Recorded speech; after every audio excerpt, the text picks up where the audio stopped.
Es Abraham Mendieta, nuestro amigo Abraham Mendieta, a quien tenía mucho tiempo que no saludaba. Mi querido Abraham, me da mucho gusto saludarte. Vicente, ya necesitaba yo saludarte, pero en persona. Y qué mejor que en este recinto donde tú has dicho, pues está lo mejor de la Cuarta Transformación, pero también esa parte del viejo régimen que se niega a abandonar las instituciones, que encontraron cobijo o refugio en algunas curules, pero que ya van de salida, son minoría. Oye, mi querido Abraham, me sorprende que la gente esté tan viva, tan puesta con el tema de la reforma eléctrica, que se va a discutir a principios de año. Ya se anunció, así será entre enero y febrero, pero la gente afuera, en la calle, la gente de a pie, bien viva en torno a este tema. Desde hace varios meses, todos los días donde hay sesión, hay un grupo de ciudadanas y ciudadanos organizados que a la entrada de esta Cámara de Diputados se manifiestan a favor de la reforma eléctrica y le piden a sus diputados, y hacen lo correcto, porque así se construye una democracia, pues que voten a favor de esta reforma constitucional. Han tenido la oportunidad de dialogar distintos legisladores y legisladoras con ellos. La misma Andrea salió hace unas semanas a platicar con los manifestantes, e incluso algunos legisladores de oposición han intentado ir a explicarles por qué van a votar en contra, nomás que no han convencido demasiado y no les fue demasiado bien. Así es. Oye, qué campañas, ¿no? Qué campañas. Lo hemos advertido por años ya, estas campañas contra la 4T, y me imagino que aquí en la Cámara de Diputados es donde muchas veces queda de manifiesto esa oposición moralmente derrotada, querido Abraham. Sí, aquí se sintetizan en la Cámara de Diputados todas esas noticias falsas que vemos en redes, todas esas mentiras, todo eso hecho descontextualizado.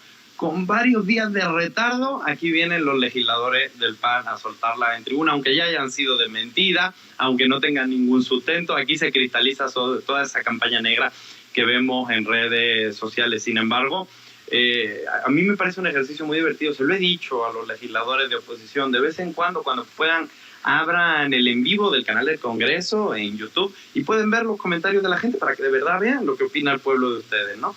Y bueno, lo que ocurre en estas paredes, tenemos que intentar que poco a poco salga, que llegue a la gente, que la gente también entienda qué defiende cada quien, ¿no?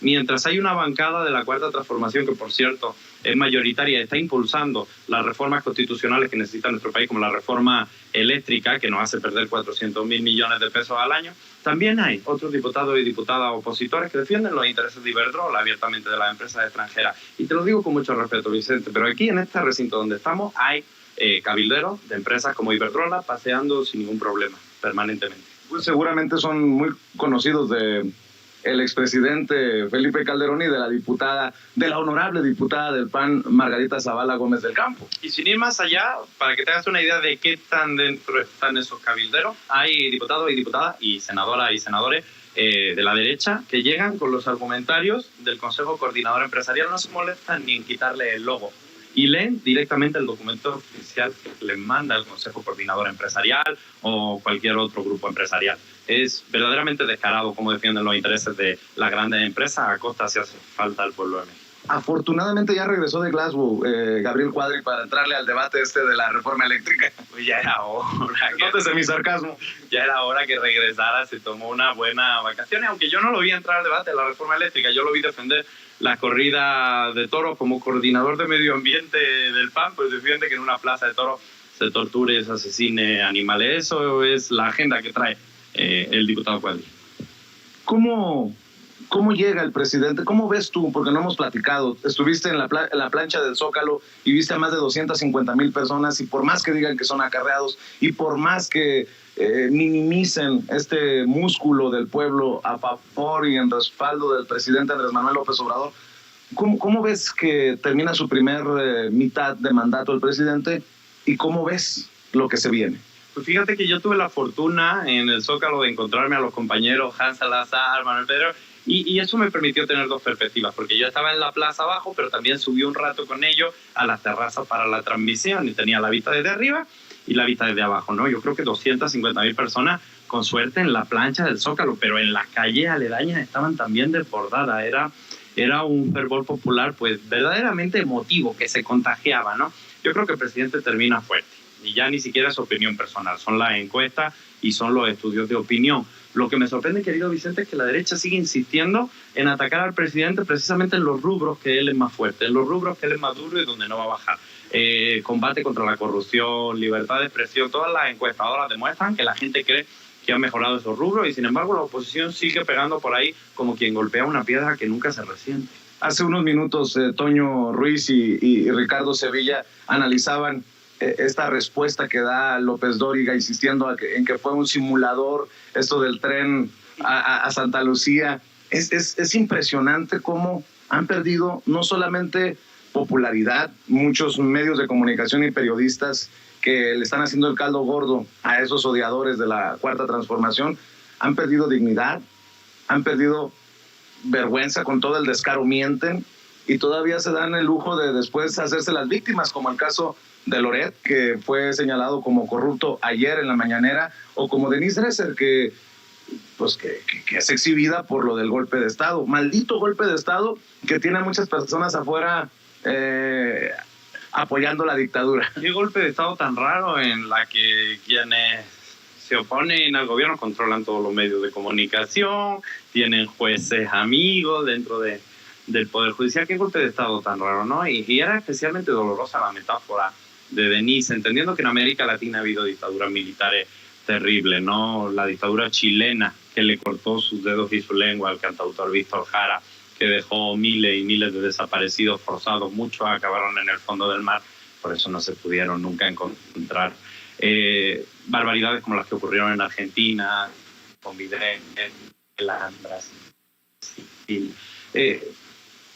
Desde luego lo que de la memoria histórica por el activismo y por los derechos humanos en América Latina, la señora Dresser, con esas declaraciones. Pero bueno, yo lo que siento es que no solo han perdido la credibilidad, no solo han perdido algunos de ellos la dignidad, sino que sobre todo han perdido el juicio. O sea, ver verdaderamente a López Dóriga hablando de simuladores, él hablando de simulaciones, ¿no? Es verdaderamente, Vicente, dantesco, kafkiano, divertido, ridículo y muy triste, ¿no? Porque pues era gente que a fin de cuentas supongo que se regodeaban en la fama, en la popularidad que pudieron llegar a tener en el pueblo de México, y hoy lo único que van a encontrar en la mayoría sociales es desprecio y burla.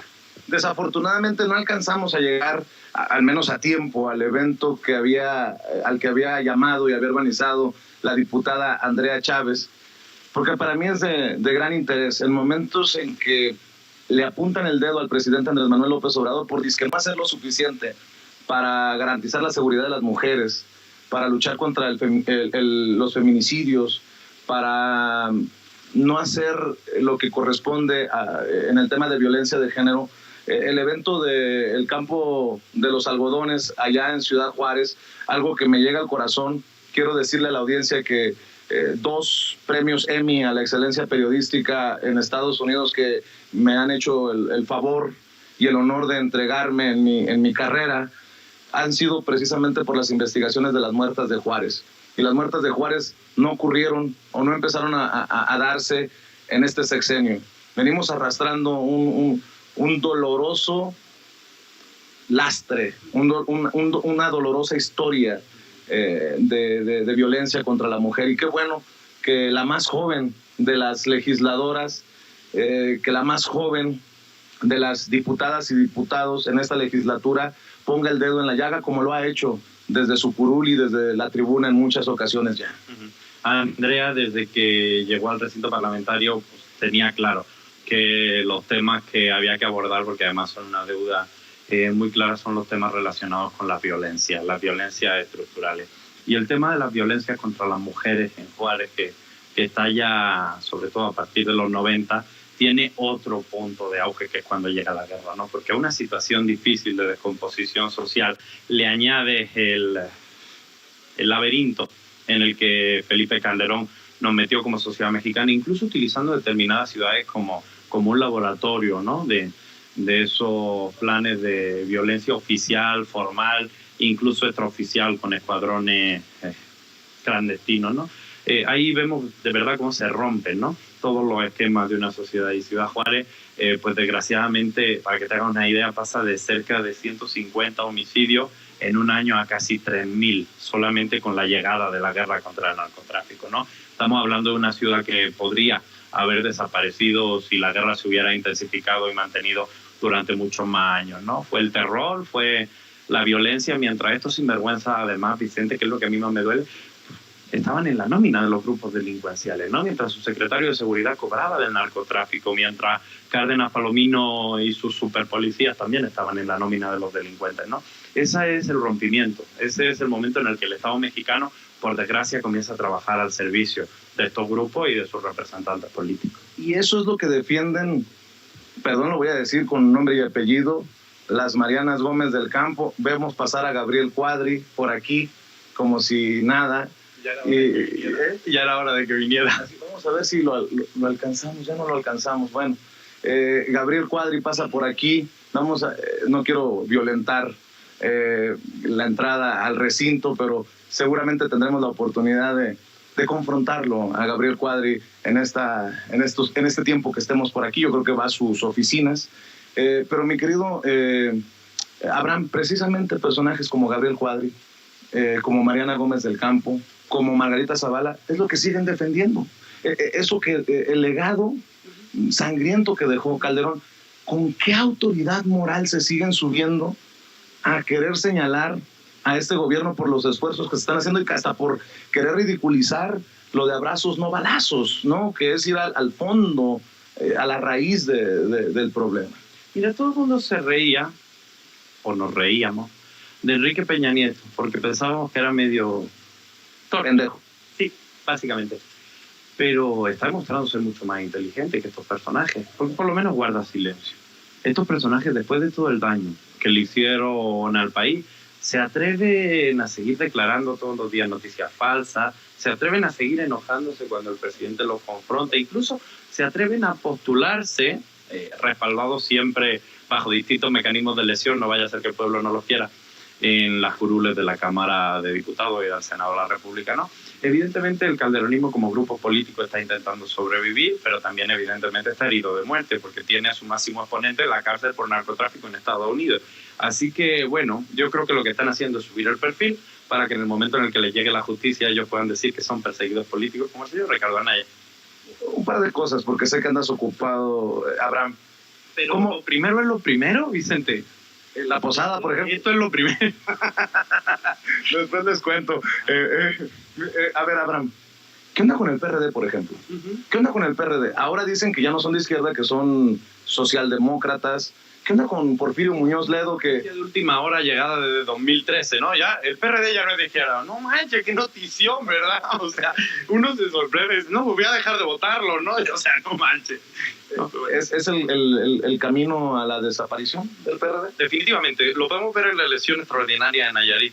Permítame que te dé unos datos que son además divertísimos. Bueno, la votación del PRD está dentro de lo normal, sacó 2.6% de los votos. El registro, si fuera así una elección ordinaria. Pero voy más allá. ¿Sabes cuánto sacó el PAN?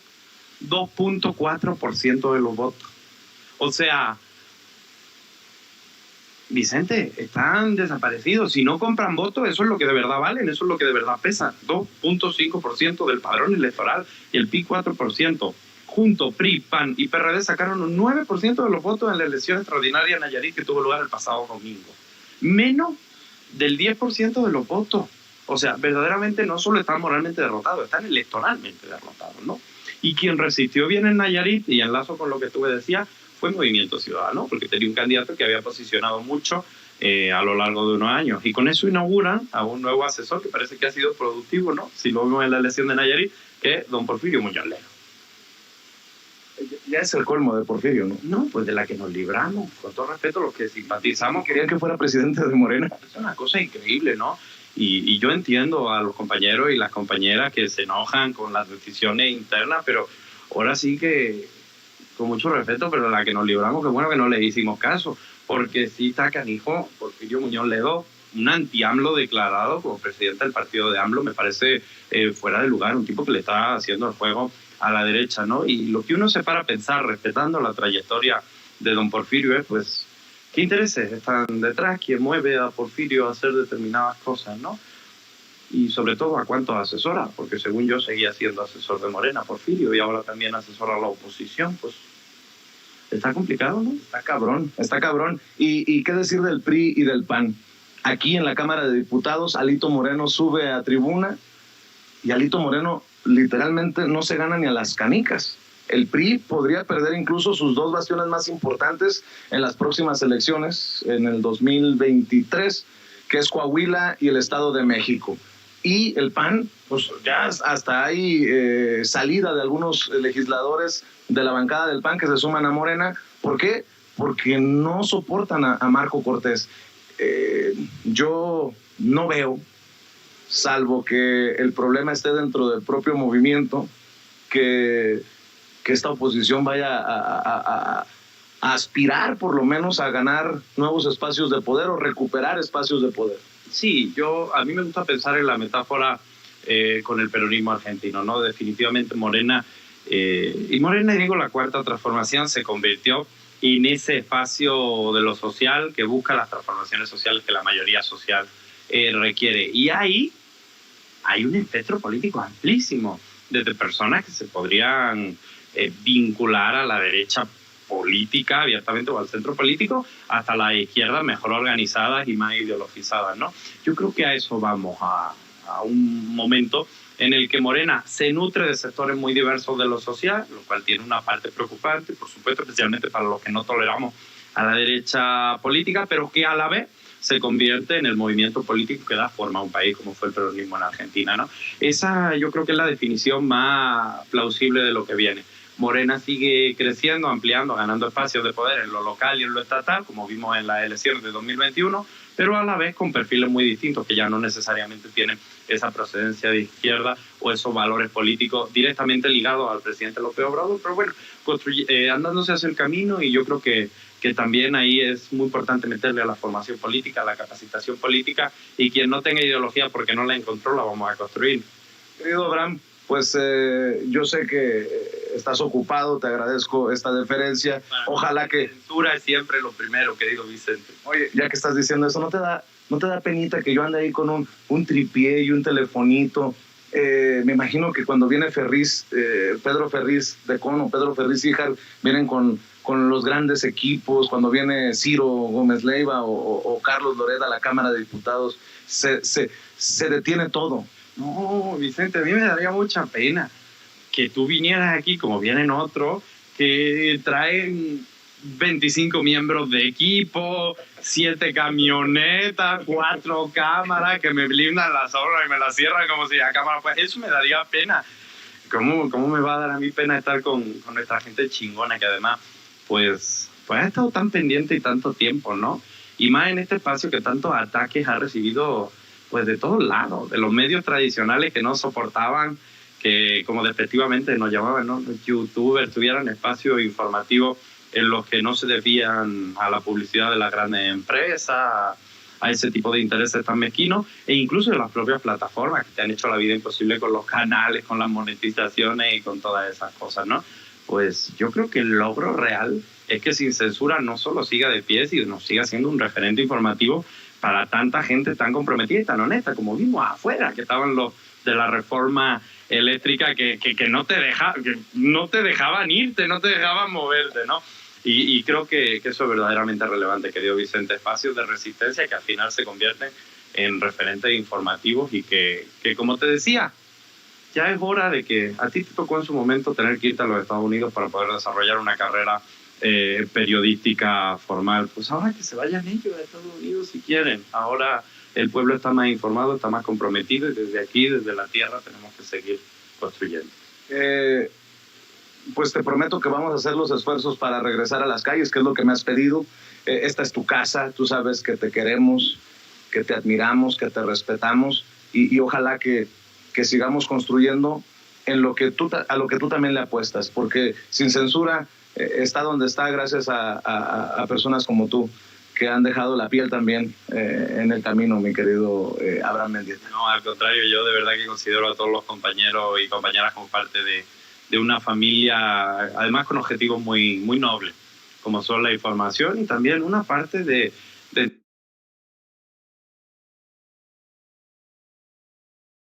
entretenimiento, porque nuestra gente necesita informarse, pero también necesita procesar la idea, necesita entender qué está ocurriendo con un poquito de humor y con una perspectiva un poco más diferente, más que los guiones acartonados de determinadas televisoras, que al final lo único que buscan es no pisar intereses privados de sus patrocinadores.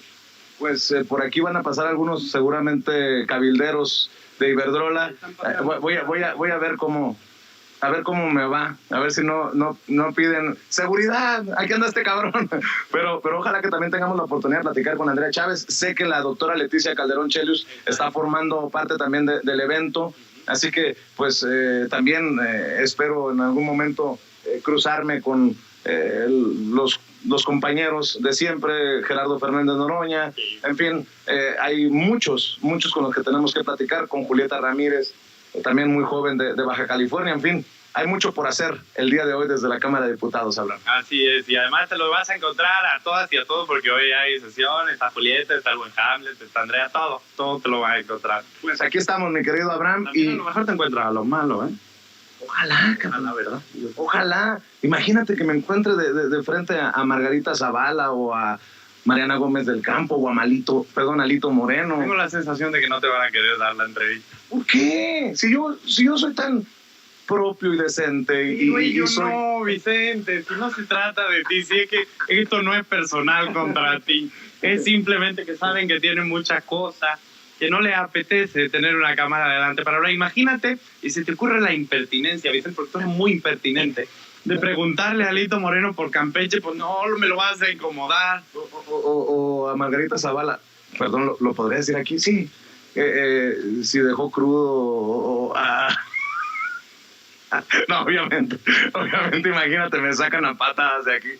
Es un espacio donde yo creo que la oposición a lo largo de estas décadas ha hecho demasiadas cosas que no tenían que ver ni con el protocolo ni con la legalidad. Que no se pongan nerviosos porque uno es impertinente de vez en cuando paseamos por ahí. Pues los impertinentes que sigan hablando fuerte, mi querido Abraham Mendieta, y yo te agradezco, Nela. No, Vicente, querido, te agradezco yo mucho. Ojalá ya puedas dejar de invitarme cada 8 meses y me invites como cada semanita o algo así y ya podamos platicar más. Claro que sí. Muchas gracias, querido. Gracias. Abraham Mendieta, hablando con nosotros sin censura aquí en la Cámara de Diputados. Y bueno, hay bastante información para ustedes.